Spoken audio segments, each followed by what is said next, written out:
Hello. Whether it's a truthful gateway to divine intelligence or an exploitation of the faithful, I think the real mystery behind this fateful deck of cards is where exactly it came from. I'm Jordan, this is Jordan Sorcery, and today we're investigating the elusive origins of the Emperor's Tarot.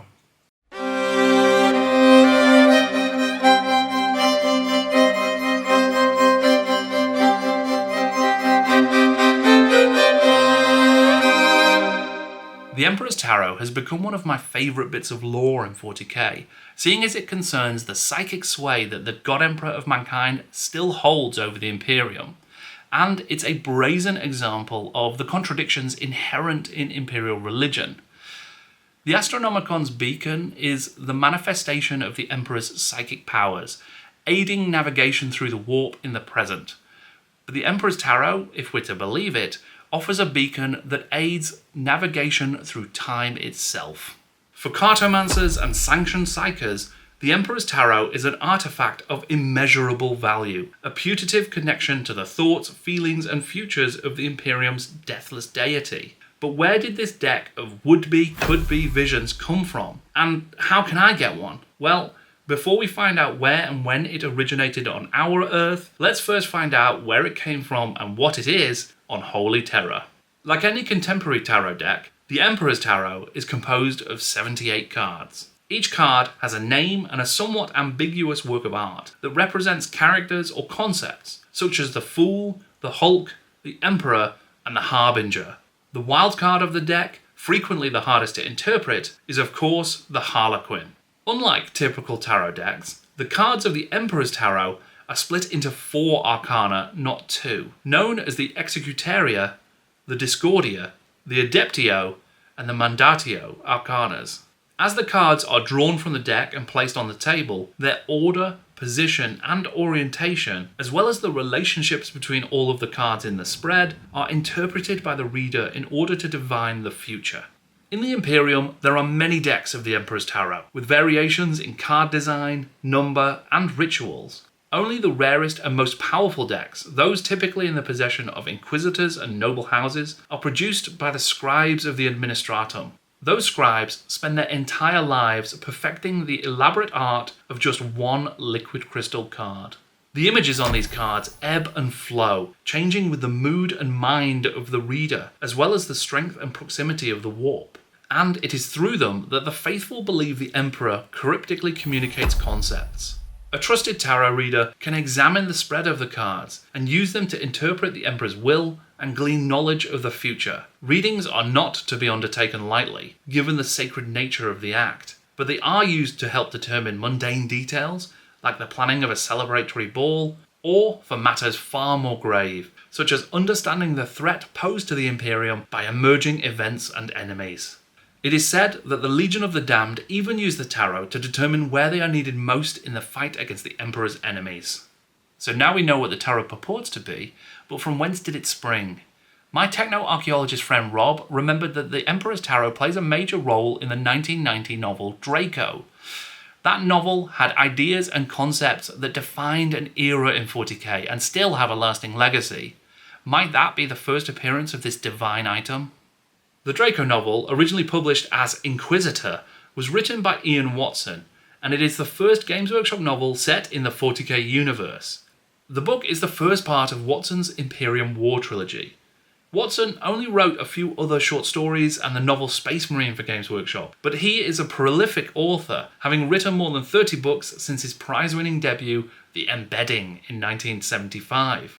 Of particular note is that Steven Spielberg's 2001 film AI Artificial Intelligence was based on a screen story by Watson and originally developed in collaboration with Stanley Kubrick. According to Watson's memoir published in Playboy, apparently Kubrick was even interested in exploring the Draco novel and 40K universe as a potential film project at one point. The trilogy tells the tales of Inquisitor Jack Draco and his retinue, Calidus assassin Melindy, navigator Vitaly Gogol, squat engineer Grim, and Imperial Fist captain Alexandro Diakbus, as they deal with threats to the Imperium, human, Xenos, and demon. Some of the characters from the Draco novels would appear again in other Ian Watson short stories, included in the Deathwing anthology, also released in 1990. The assassin Malindi took centre stage in The Alien Beast Within, whilst in the story Warped Stars, Grim the Squat featured heavily. Curiously, in later reprints of the books, Grim would be edited out in favour of a tech priest called Grill, perhaps to keep people from asking too many questions about the fate of the squats. I believe that this has since been edited back to Grim the Squat, with some front matter explaining the difference. In Draco, we see the Inquisitor dealing with a Genestealer infestation and the Ordo Hydra secret society within the Imperium. At one point, he attempts to consult his copy of the Emperor's Tarot, taking it from its mutant flesh box in order to conduct a reading. Almost of their own accord, his hands shuffled the rest of the pack. He felt the cards vibrate. "Thee I invoke, O our Emperor," he prayed, the formula glowing neon in his mind's eye. "That thou wilt infuse these cards this hour, that thereby I may obtain true insight of things hidden to thy glory and to the salvation of humanity." Shutting his eyes, he dealt a star of 5 cards. Then he looked at what he had dealt. The Emperor card was present. The Emperor card itself. In its position, it marked the outcome of the matter. Consequently, this was a divination of deep significance. Yet that card lay reversed. The grim blind face, locked into the prosthetic throne, confronted Jack upside down. This orientation could signify confusion among the Emperor's enemies. Equally, it could signal obstructions and contradictions of a more frustrating sort.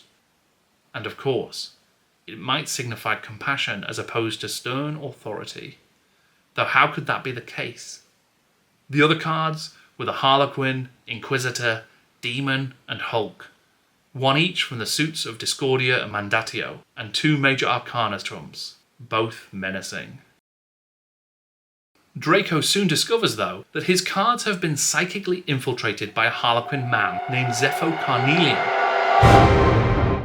Cards from Draco's tarot deck play a key role throughout his subsequent adventures, appearing in Harlequin in 1994 and the trilogy finale, Chaos Child, in 1995. Draco's reliance on the deck as an artifact in his worship of the Emperor and how he regularly seeks its guidance is made plain. If this is the first appearance of the Emperor's Tarot, then it emerged fully formed. The deck, its construction, meaning, utility, and significance are all present in Draco, as they would be in later appearances.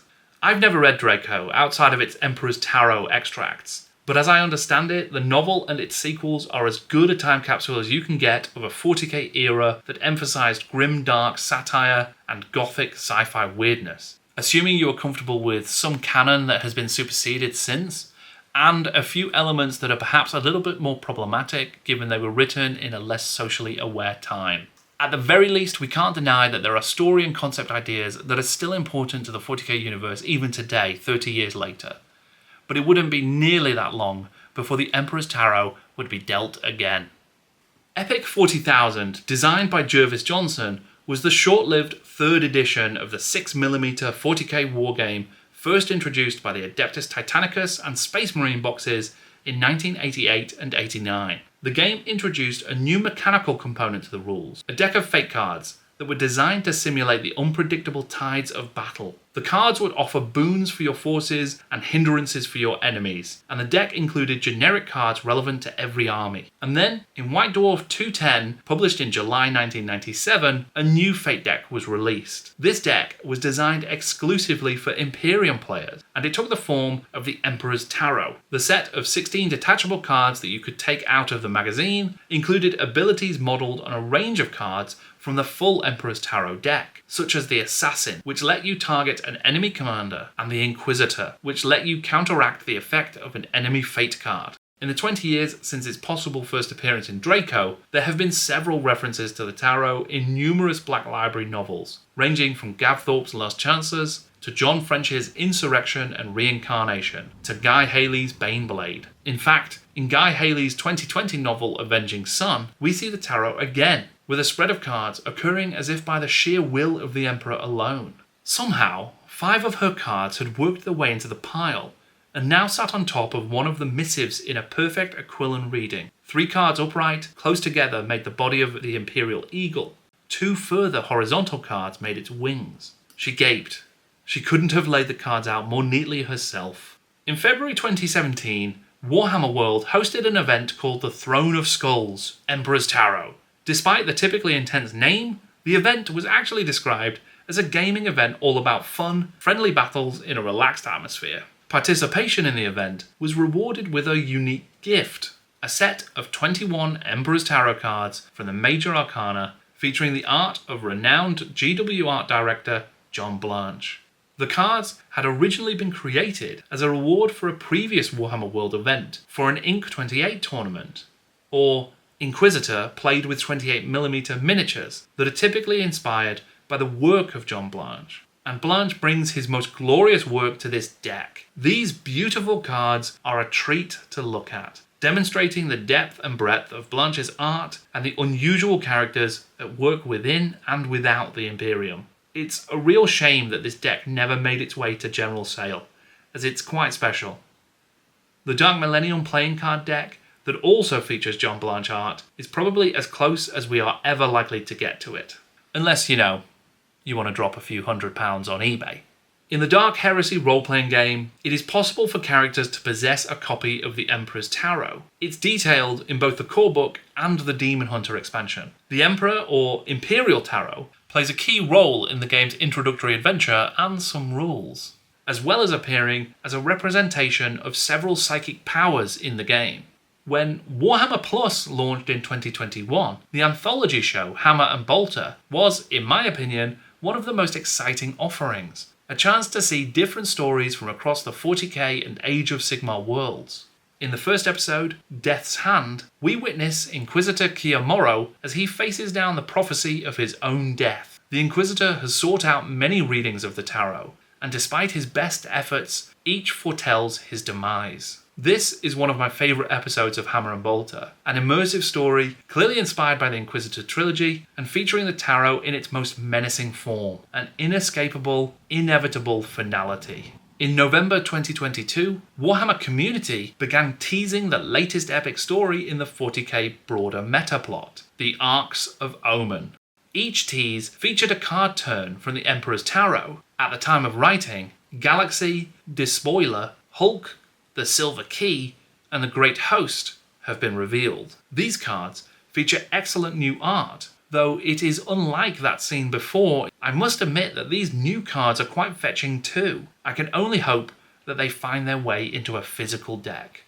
So, are we any the wiser about the origins of the Emperor's Tarot, or has this investigation been as meaningful as reading the cards themselves? I will leave you to interpret that.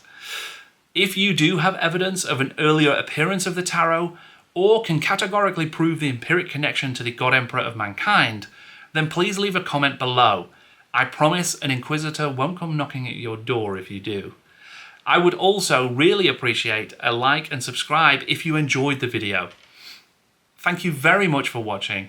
I'm Jordan, and this is Jordan Sorcery.